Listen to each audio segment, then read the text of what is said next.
Well, sanibonani, igama lami ngu-Asanda. On today's video, I'm going to talk about ukuphupha umlilo noma I'm going to talk about fire, ukuthi if ever ubona umlilo ephupheni lakho kusho ukuthini.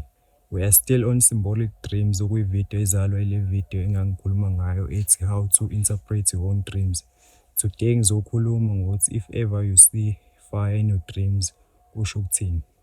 Seeing fire in your dreams noma lento yokuphupha umlilo ephupheni lakho, it refers to unsuccessful, okusho ukuthi kini noma emndenini wakho kunombango khona, it's either wabantu abadala noma kunolaka olukhona labantu abadala, noma kusho ukuthi kunengxabano ekhona ekhaya lakho, and leyo ngxabano leyo noma yonke lembango nolaka kungaba izinto ezokulidela ekuthenini kube khona ingozi noma kube khona ungazwani noma kube khona into ehlukanisa umndeni wakho. In most cases nje lento yokuphupha umlilo ephupheni ayikho yinhle, isuke izokubiyela ngokuthi kunombango, ingxabano nolaka olukhona phakathi kwabantu abadala. And then there's this situation whereby uthi uphupha ubasa umlilo.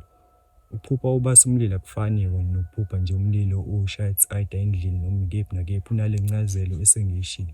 If ever uthi uphupha ubasa umlilo, it refers to being provided with blessing and guidance empilweni yakho. It could be ukuthola ibusiso from uNkulunkulu noma from imaker yakho, and it shows that you are guided or you are protected noma uvikelekile. Kakhulukazi uthi ukuvikeleka kwakho kuqhamuka kuNkulunkulu wakho noma kwimaker yakho le eyakudalayo. And then there's this situation whereby uthi uyiphupha ungena emlilweni noma uyiphupha wena engathi uyasho. Uyiphupha ungena emlilweni, it refers to committing to your sins noma accepting your sins. Mangithi it refers to committing your sins, kusho ukuthi wena kunezinto ezamaphutha noma eziyizono ozozenza noma ozenzayo noma osake wazenza. Njengoba uyiphupha usho emlilweni, it shows that kunezinto mhlawumbe njengokuthi waphunyelwa isisu noma waxabana nomzali wakho noma nje khona into wayenza eyisono empilweni yakho okuyiyona ekubambele sometimes ukuthi ungaprogress in life. And njengoba uyiphupha nje ungena emlilweni, ngaba into othi wayenza unganakile noma into oyenze uconscious noma into ozoyenza but ezoba isono esikhulu esizokuvalela izinto empilweni yakho. Kungaba izinto ezinjengokuxabana nabazali mhlampe noma ezokulimaza umuntu emoyeni noma ezokukhipha uzisi, but izinto eziwu-hurt spirituality sakho noma i-hurt abantu bakini noma i-hurt lezi spirits ezikuvikela. Uyiphupha nje ungena emlilweni kusho le meaning esengiyichazile.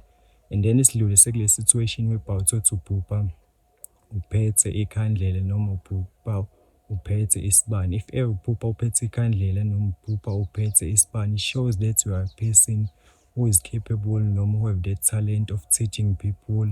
It's either unalesibusiso sokuthi ungakwazi ukufundisa abantu ngenkolo noma about general education, noma umuntu ongavula isikole mhlampe ufundise abantu about ama-skills, but kusho ukuthi wena umuntu okwaziyo ukufundisa abantu and you have that gift of enlightening people about lots of things that will make them progress in life. And then there's this situation whereby uthi uphupha ikhandlela lisha ezandleni zakho. If ever uphupha ikhandlela lisho ezandleni zakho, kwi-opposite yalokho esengibalile. If ever uphupha ikhandlela lisha ezandleni zakho, kusho ukuthi lesiphiwo naso ngisho kuthiwa isani wena awusisebenzisi futhi awusinakile. It shows that if ever nje uphupha ikhandlela lisha ezandleni zakho, lisho ukuthi izinto ezakho ezikuphumelelisa uyizibile noma uzidubile.